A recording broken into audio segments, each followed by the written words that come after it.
गांव से कुछ ही दूरी पर जीवा का घर था। उसके घर में उसकी पत्नी किरण और बेटा राजू रहा करते थे। तीनों के तीनों दुबले पतले और कुपोषित थे। जीवा जंगल से लकड़ियां और जड़ी बूटियां इकट्ठी करके उन्हें गांव में बेचा करता था। चूल्हे के लिए लकड़ियां ले लो, लकड़ियां ले लो। कितना दाम है इस पेड़ के तने का? मालिक सिर्फ 5 सिक्के। 5 सिक्के तो ऐसे बोल रहा है जैसे मुफ्त में दे रहा है। मुझे नहीं चाहिए तेरी लकड़ी, तू ही रख।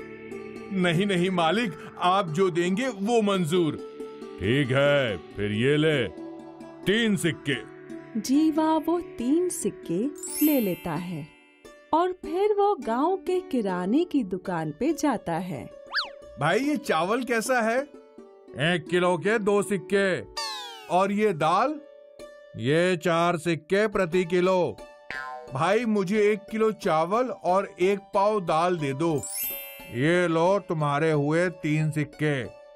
जीवा अपने दिन भर की कमाई से सिर्फ थोड़ा सा राशन ही खरीद पाता था।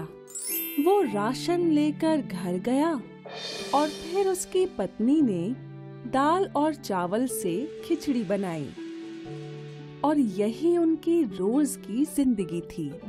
मौसम बदला और अब बरसात शुरू हुई।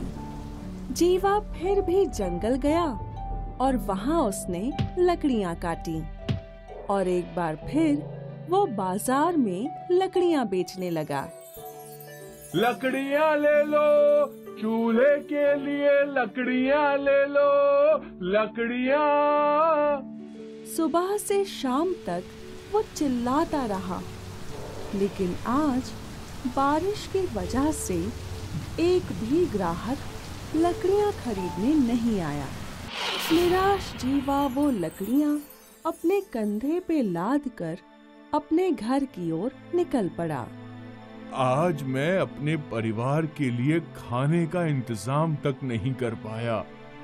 हे भगवान, ये कैसी जिंदगी दी है मुझे। निराश जीवा अपने घर पहुंचा और वो अपनी पत्नी और बेटे के सामने रोने लगा। अगले दिन जीवा वापस अपनी लकड़ी बाजार में बेचने गया, लेकिन इस बार भी कोई खरीदार नहीं था।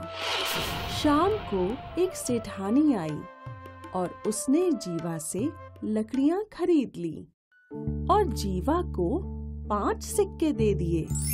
सिक्के देख जीवा बहुत खुश हुआ।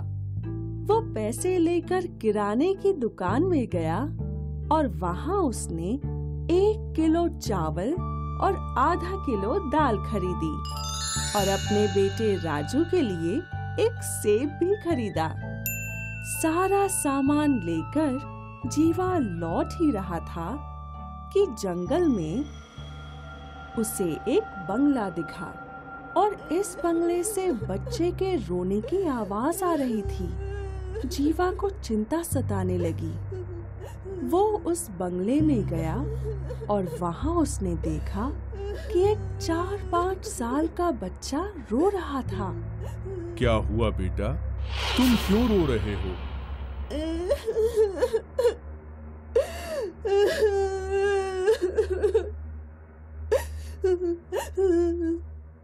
मुझे बहुत भूख लगी है। मैंने 3 दिन से कुछ नहीं खाया। जीवा को उस बच्चे पर दया आ गई और उसने वो सेब उस बच्चे को दिया। बच्चे ने हड़बड़ी में वो सेब खाया। क्या आपके पास और कुछ है?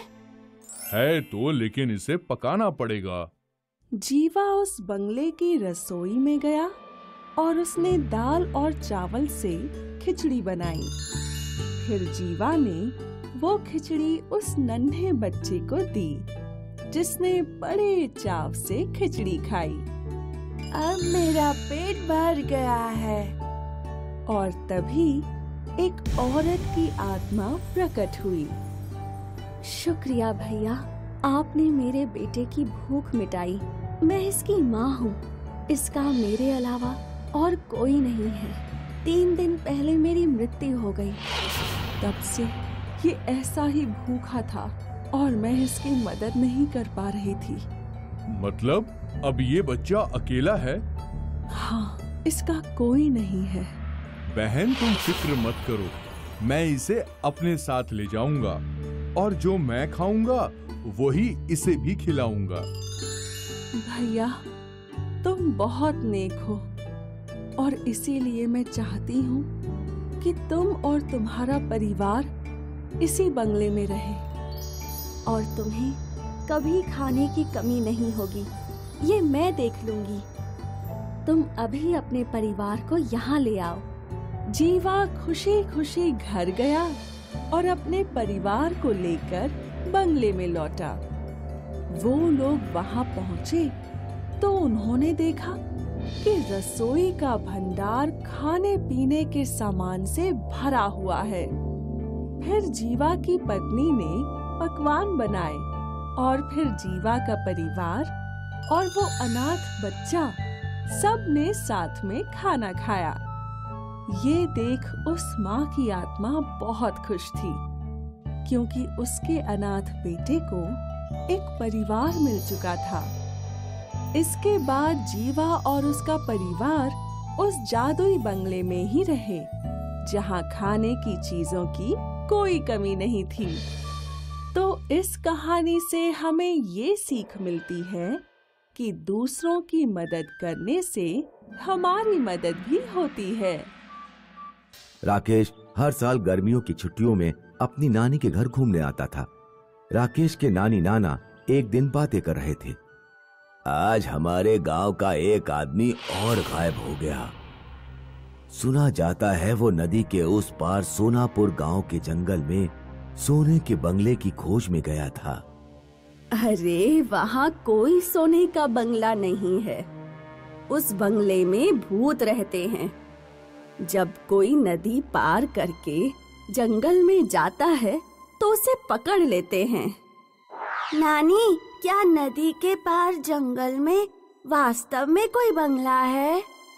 पता नहीं बेटा, हमने भी गांव वालों की तरह बस सुना है, लेकिन तुम वहाँ कभी मत जाना।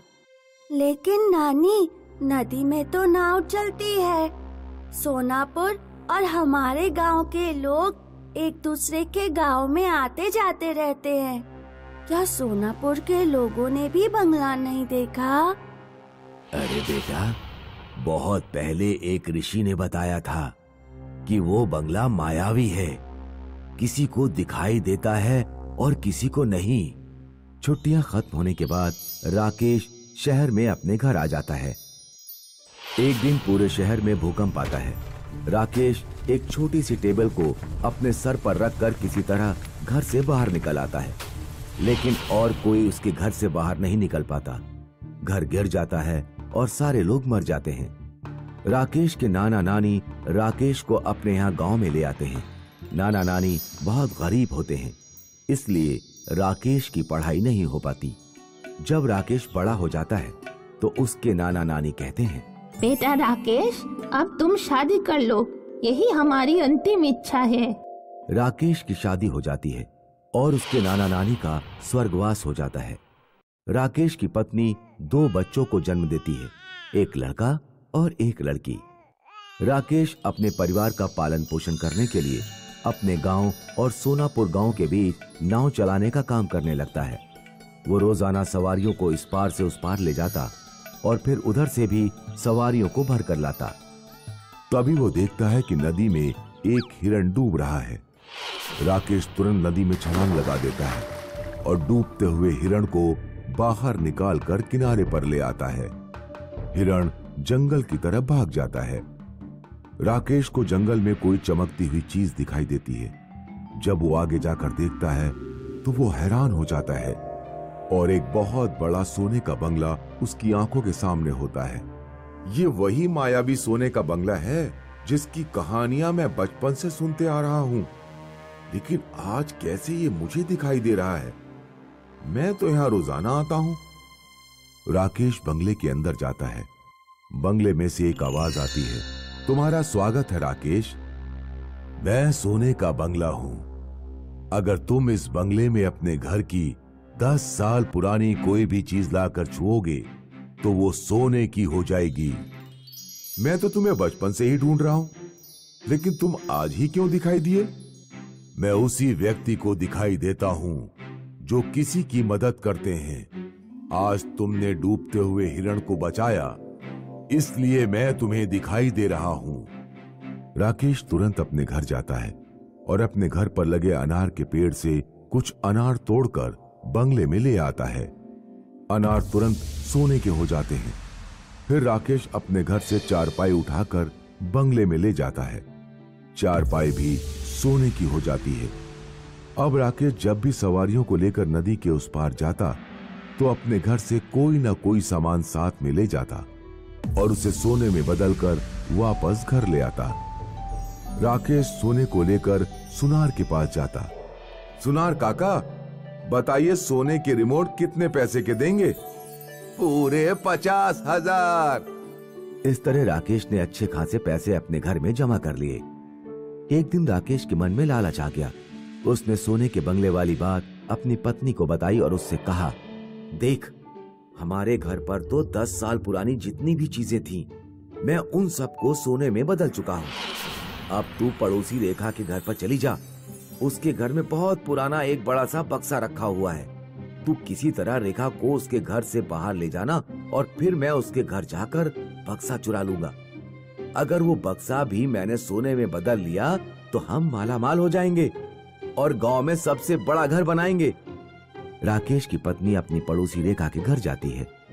अरे रेखा, तुम्हें पता है क्या, बाजार में एक साड़ियों की नई दुकान खुली है। सभी लोग वहाँ से साड़ियाँ लेकर आ रही हैं। आज मैं भी जा रही हूँ, तुम भी मेरे साथ चलो। रेखा राकेश की पत्नी के साथ बाजार चली जाती है। राकेश चुपके से रेखा के घर में घुसता है और बक्सा चुराकर अपने घर रख लेता है। अगले दिन राकेश और उसकी पत्नी बक्सा उठाकर नदी के उस पार महल में ले जाते हैं। जैसे ही वो दोनों बक्से को लेकर बंगले में घुसते हैं, बक्सा तो सोने का नहीं बनता, लेकिन राकेश की पत्नी सोने की बन जाती है और बंगला एकदम से गायब हो जाता है। राकेश रोने लगता है। हे भगवान, ये मेरे साथ क्या हो गया? मेरी पत्नी अब कैसे जिंदा होगी? मैं क्या करूं? तभी एक सांप वहां आता है और राकेश से कहता है, मैं 1000 साल से जिंदा हूँ। तुमने लालच किया और अपने पड़ोसी का बक्सा चुरा लिया, इसलिए बंगला गायब हो गया और दंड के रूप में उसने तुम्हारी पत्नी को सोने का बना दिया। मुझे माफ कर दीजिए, मुझसे बहुत बड़ी गलती हो गई। मुझे लालच नहीं करना चाहिए था। मैं वादा करता हूँ अब जिंदगी में कभी लालच नहीं करूंगा और ये बक्सा भी अपनी पड़ोसी को लौटा दूंगा। फिर सांप राकेश की सोने की पत्नी को असली पत्नी बना देता है। दोस्तों, इस कहानी से हमें यह शिक्षा मिलती है कि हमें अपने जीवन में लालच नहीं करना चाहिए। एक बार की